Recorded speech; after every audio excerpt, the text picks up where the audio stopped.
just ask you about the reactions to Paris, obviously a few days off, sorry, to Marseille, a few days on, how the reactions been in the camp, and how much does a win like that give you the momentum that you need for the rest of the tournament? Yeah, look, it was a fantastic start. It's exactly what we wanted and needed. But I think it's one of those things you can't get too carried away with either.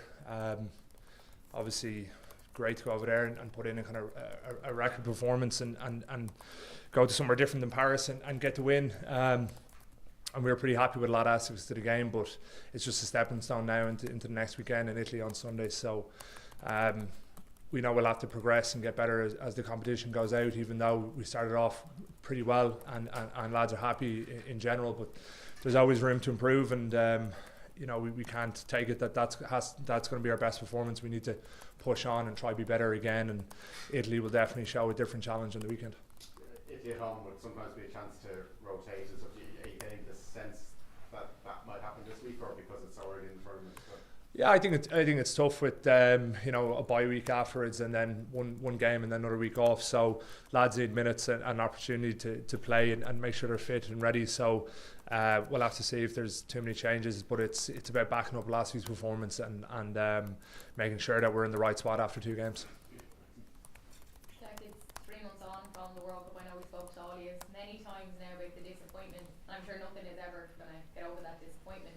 But how important was it to have a win like that for the group to just put it to bed in some way? Yeah, and I think that's exactly what it did. I think getting the win in France away was just kind of, look, we'd already closed the chapter on the World Cup, but to just our next performance to be a good one and to get a win was huge. And there was no doubt about it. I think everyone had so much belief that we were going to go over there and do the job in Marseille. So I don't think there was a hangover from the World Cup, but it's definitely important that you're not backing up losses, even though there's months in between it. So it was just a good start to the campaign, and there was so much energy and a freshness to the squad from the World Cup. I think the lads bounced into camp those first few days and into Portugal, and were so eager to get back to winning ways and to show how good we can be, and I think that was just a snippet of how good we can be on the weekend.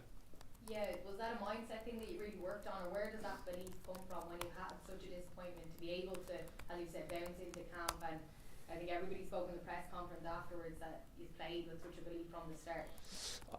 I think even in games we've lost throughout the years, there's never been a lack of belief, and I think even it's tough because you lose and then there's nothing for months. But even if you go, back to New Zealand in 22, and we lost our first test, there was no dip in belief after losing that to then play in the next one. So it's just unfortunate the timing of it, that you don't get the opportunity to prove yourself the next week after such a big loss like that in the quarterfinal. So the belief's always high.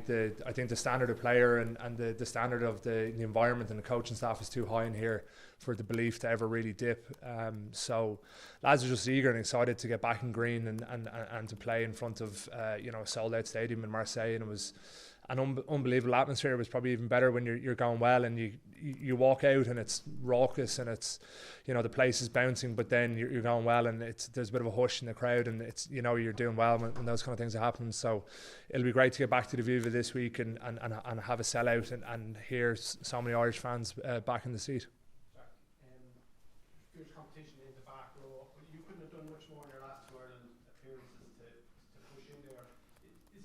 Does this still happen knocking on the coach's door, or say going up to the coach? I know it's all part of the collective, whatever, good for Ireland, but is there players going up? Are you going up to Andy and say, what more can I do, or give me some more games? Yeah. Look, definitely. So sometimes you don't need to go up and to kind of say your piece or have a word.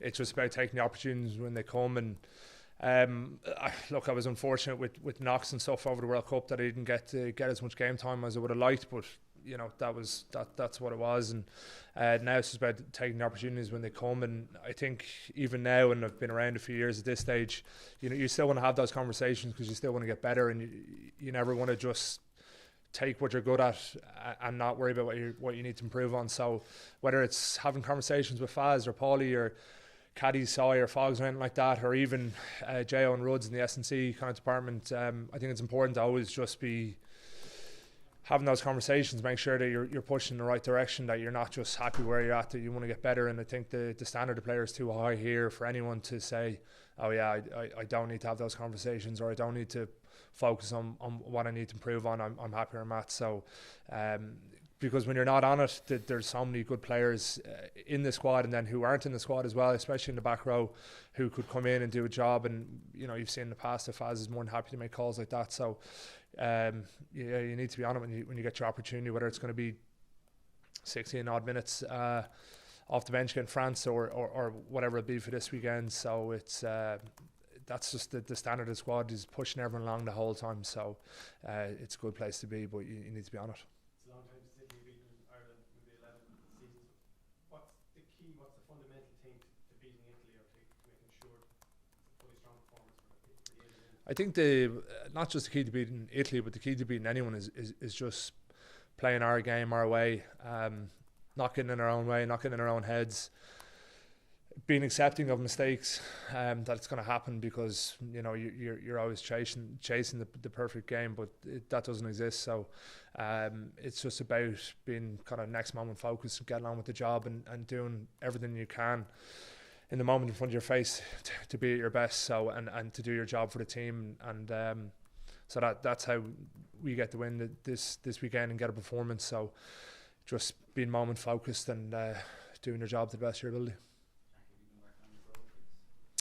I haven't. No, I do a little bit of kicking before, just to warm the old feet up, to kind of a throwback to my Gaelic football days. But no, that was Faz's lads were slagging me afterwards, and I was saying it won't happen again, because it worked out the other day. But it's one of those things. If I do it again, I know I'll skew it into touch on the full or something like that. So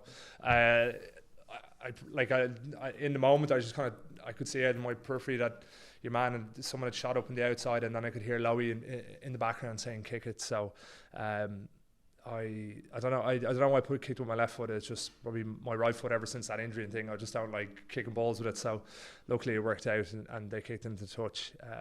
But yeah, it was nice to have a moment like that anyway. But it probably won't be happening again anytime soon. Yeah, exactly. Well, I think people were pretty happy with it anyway. But yeah. What was it like being part of a 6-2 split on Bay for Ireland? I know you've done it a few times for Leinster, and had it been something that you had talked about in the past, or did it come as a surprise when the team was named? Yeah, I think well, you can kind of see from training throughout the week of how it's going to look, but you're never too sure. So yeah, it's something different with Ireland, but it's great, especially when you're getting a load of us come on at the same time. There's such an energy and such a buzz. Everyone's, dying to get on, prove themselves, and add their value when they can. So I love being part of a 6-2. It's pretty, and especially if you're only covering one position, you're not kind of thinking, right, if Pete comes off here, am I going on to do 6, or if Caelan moves to 7, or if I'm going on for 8 or whatever like that, how does it work? So I knew I was only kind of doing one role in the weekend. You can put all your focus into that and just make sure you're across all your stuff from early on in the week. So it definitely helps, but it's great. Yeah, I thought the lads off the bench did great, whether it be scrum, line it, or around the pitch. So yeah, no, it's always good to be involved with 6-2. Last question, Jack. I was wondering what sort of threat do you think Italy will bring this weekend? Nearly 9 years since a win that they've had in the competition, but they did push England very close last week. What are you expecting them to bring? I think they're a quality side, and they play a really good brand of rugby. Like, they throw it around a lot. They're not afraid to play out from anywhere, and it's definitely a different challenge than France were in the weekend, because they've probably gone back to being a bit more pragmatic and kicking a lot more. And we know that Italy will take any opportunity to play out when they can. So we're nearly expecting a tougher defensive challenge this weekend than we did previously. So we know we're going to have to be on it from minute one. Italy, they play with so much passion and emotion, and now they're bringing that accuracy as well, which you might have said in the past that they lacked, but they're so close to getting a few big scalps. They really are, and you can see it when they play, and they were unlucky on the weekend against England. But we have to do everything in our power to make sure we're on it and ready, because that can't be us that they do it. Okay, thanks, Jack. Thanks everyone. Cheers, Jack. Thank you.